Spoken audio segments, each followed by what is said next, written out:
Welcome friends to another video. It's been a very long time since I've made one of these lists, but today I'm going to talk about my top 10 weakest fragrances in my entire collection.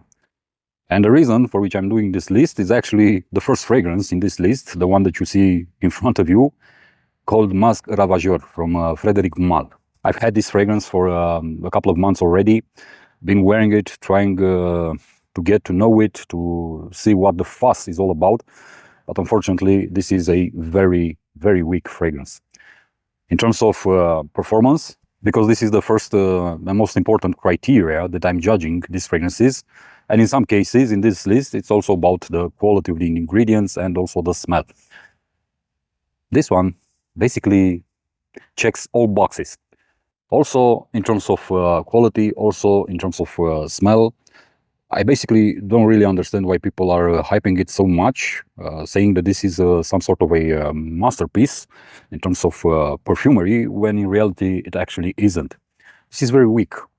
A very fade type of lavender combined with the same fade cinnamon, and supposedly it also features animal musk, which, to be honest with you, on my skin, it's nowhere to be found. So yeah, this is what Masque Ravageur actually is about. Don't really get the hype, honestly. I don't get the crazy descriptions that people give it on Fragrantica and whatnot. It was so highly recommended to me by others, and therefore I went ahead, I purchased a bottle, been wearing it for the last months, and unfortunately this is one of the weakest fragrances in my entire collection.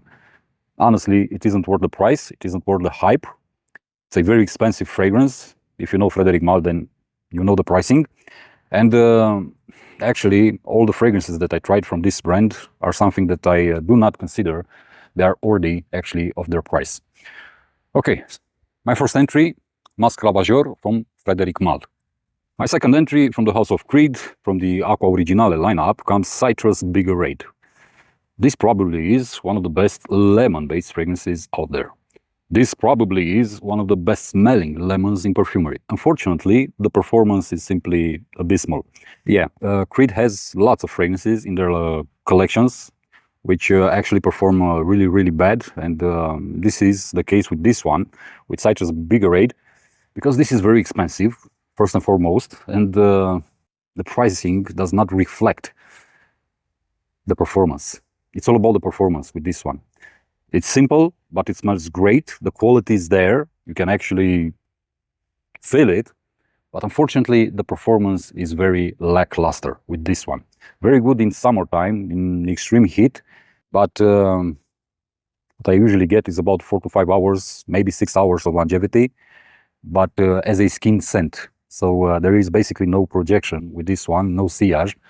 And that's pretty bad. So, my second entry from the House of Creed, Citrus Biggerade. Third entry in this list, of course, Fragrance du Bois. Oh yeah, another house which for me is basically the same as Frédéric Malle, as Maison Francis Kurkdjian, as Rojadov, and so on and so forth, Clive Christian for that matter. Basically a very hyped up house that simply refuses to deliver, especially considering the price. In this case, we have Cannabis Intense, the fragrance that supposedly features cannabis, but actually doesn't smell at all like cannabis. It actually smells like grass. That's it. There is a hint of cannabis inside the composition, but if you blink, you're gonna miss it. Very poor quality, very poor performance, and very poor smell. Unfortunately, this house for me doesn't justify the prices that they are asking for their products. They are overhyped, they are extremely expensive and not worth your hard-earned money. Cannabis Intense from Fragrance du Bois. Tom Ford, our next entry. Well, Tom Ford isn't a stranger when it comes to poor performing fragrances. Unfortunately, this one has very good quality of the ingredients, has a very beautiful cedar note, some very beautiful citrusy notes, but it lacks in performance. This is Bois Marocain 2022, so the reformulation of the old Bois Marocain. It smells simply great. It's an amazing cedar inside the composition, but the performance is simply abysmal with this one also. I truly like this fragrance. I would have preferred it to actually behave a lot better than it does, but yeah, you pay a premium price and you get a very disappointing experience when it comes to longevity, projection, and sillage. Good for summertime, for high heat, but yeah, you need to reapply during the day because otherwise it's lacking. Bois Marocain from Tom Ford. Next entry from the House of Tower. I'm a big fan of Tower perfumes, but unfortunately this one never worked for me. This is L'air du désert marocain, a extremely overhyped fragrance. Honestly, I don't get it with this one. I had it in my collection for a couple of years already. It gets a lot of hype. You're gonna smell like the desert. You're gonna smell like, I don't know, traveling in Sahara and whatnot. No, you're not gonna smell like the desert. In the best case scenario, you're gonna smell like a fainted, if you want, sensation that you are somewhere in a dry area and there's a nearby bazaar next to you. Basically, that's what you're gonna get with L'air du désert marocain. Good quality of the ingredients, but unfortunately, it lacks in terms of performance. Longevity, projection, and sillage are simply almost impossible to find, at least on my skin, because I am talking about my experience with these products. This does not smell like the desert. This is a ambery, dry, dusty, spicy type of fragrance. It might give you the impression that you might be in a very arid area, but that's pretty much it. If you want something better, a lot better than this one, that actually performs, I highly recommend you Penhaligon's Petra. That's the one that you need to get. Next entry, Maison Francis Kurkdjian, and the fragrance is Masculine Pluriel. Again, an extremely overhyped fragrance, and it performs so poorly. I don't actually get it why people, especially so-called influencers, try to convince other people to go ahead and purchase this type of bullshit bottled in a bottle for such a high price. This is a very weak fragrance. It has some lavender inside, a hint of lavender if you want, just like Mosca Ravageur, for example, in that one. But it's very poorly made. And the biggest problem of this fragrance, due to the pricing point, is actually the performance, because this one disappears very fast from your skin. Mind you, this is the reformulation. As you can see, the color of the juice is yellowish, not grayish. So this actually might be an explanation. But for what it is, because I'm judging on what I paid, this has to be one of the weakest fragrances that I ever sniffed throughout my life.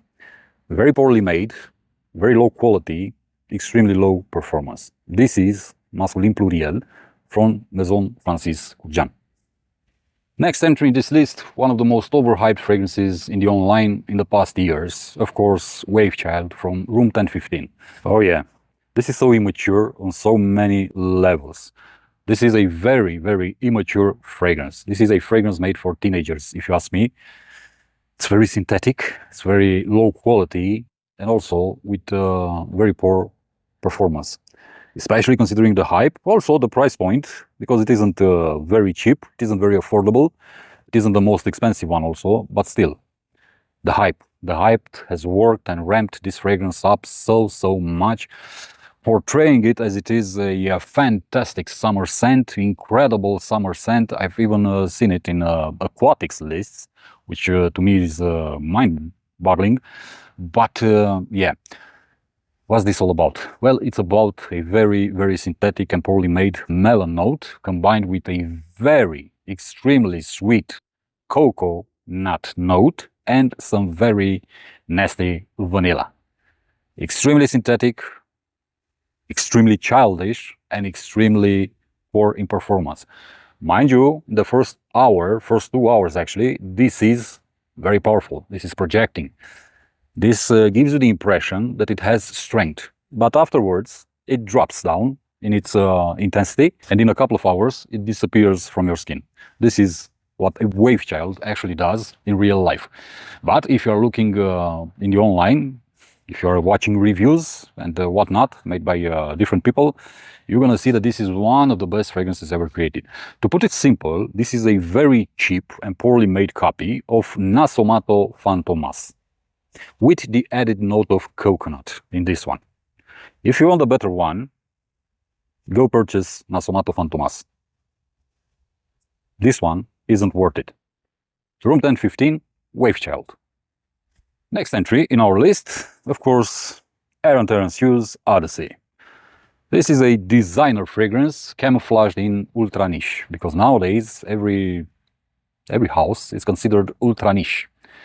Yeah, considering ultra niche something that doesn't reflect the quality, the performance, and the pricing point, it's becoming very, very obnoxious nowadays. This is one example. This is a generic, designer-ish aquatic type of fragrance with poor quality and also poor performance, but for a very high price point. If I'm not mistaken, this has been discontinued, but it doesn't actually matter because you didn't miss anything interesting in terms of how and what it manages to do on your skin. It has some aquatic notes, it has some aromatic aspects, and that's pretty much it. It's basically your typical aromatic aquatic type of fragrance. It isn't completely blue, it isn't completely green, it's somewhere in between. Poorly made, poor quality, poor performance, it vanishes from your skin in about 4 hours. Again, it starts quite strong, giving you the impression that it has some character, but then it goes very, very low on your skin. It stays there, and afterwards it disappears, simply disappears. Cheap ingredients, cheap performance, and it's lacking in terms of originality, in terms of creativity, in terms of uniqueness, if you want, considering it's ultra niche, of course. Let's not forget this. Next entry, the so-called Romanian ultra niche houses, and my first entry in this list comes from Adi Alevan. The fragrance is called Hype. Yeah, what can I say? Another attempt in copying others people's work and trying to portray it as your original work. To put it simple, this one smells like Philosikos from Diptyque. It features a lot of ingredients, a lot of elements inside the composition, but it basically smells like Diptyque Philosikos, the EDT variant, to be very precise. Also, you can compare it with Puro Fico from Officina delle Essenze, but that one has some very beautiful citruses combined with the fig tree element. And this one, you basically smell the fig tree. Dusty, green, aromatic, woody, and that's pretty much it. And dry, of course. That's it. Nothing else in terms of other ingredients. I bought this fragrance about 2 years ago, or even more. I can't really remember. I gave it a lot of opportunities to mesmerize me, to impress me. It hasn't managed to do so. Very poorly made, very unoriginal, very lacking in terms of creativity, if you ask me. And although I can appreciate the presentation or the retail packaging, I'm not paying for the packaging. I'm paying for the juice inside the bottle. So considering that this one is very expensive and it's also discontinued, yeah, I'm just wondering, where did the money go? Because when it comes to the scent itself, I have many fragrances in my entire collection that smell a lot better and perform a lot better than this one. But at a fraction of the price of this one. I'm not impressed with the so-called Romanian ultra niche fragrance houses. I consider them to be at best clone houses, copying from other reputable perfume houses. And unfortunately, I am not one who appreciates the lack of originality and who appreciates copying or stealing other people's work.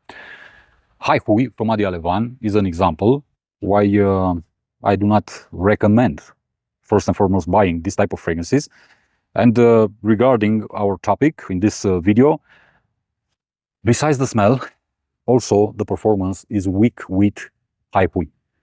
I usually get about 5 to 6 hours of longevity, but it's a very linear type of scent. Doesn't develop, you cannot feel or smell other ingredients, other notes throughout the composition. So basically, yeah,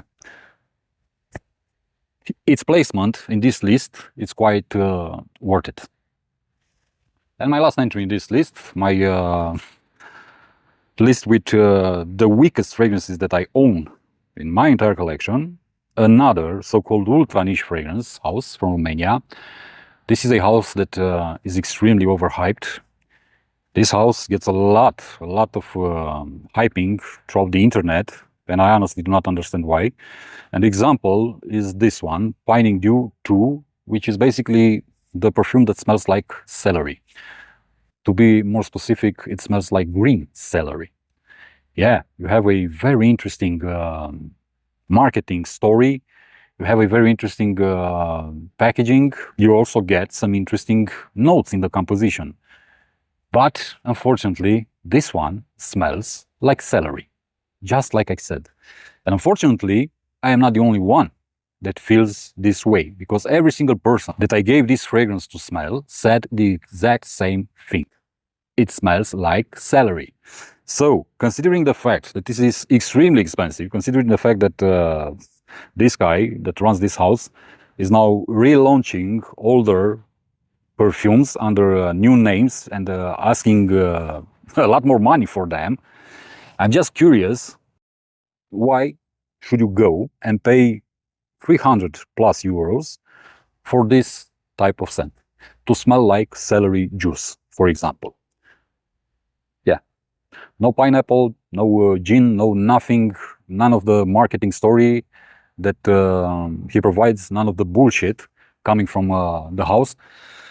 Yet, you go ahead, you purchase it. All the influencers, the free bottle brigade, as Robs08 calls them, rave about this house and its compositions. They are so artistic. When you say something about the way they smell, they change the script and they say it's not about how they smell, it's about the atmosphere. Yeah, right. The atmosphere of being where? In the garden? In the garden? In the kitchen? Making celery soup, for example? This is the atmosphere that I should get for that price. That's quite interesting. So, yeah, this is very, very poorly made, but the most interesting fact, also quite low quality, extremely low quality when it comes to the ingredients.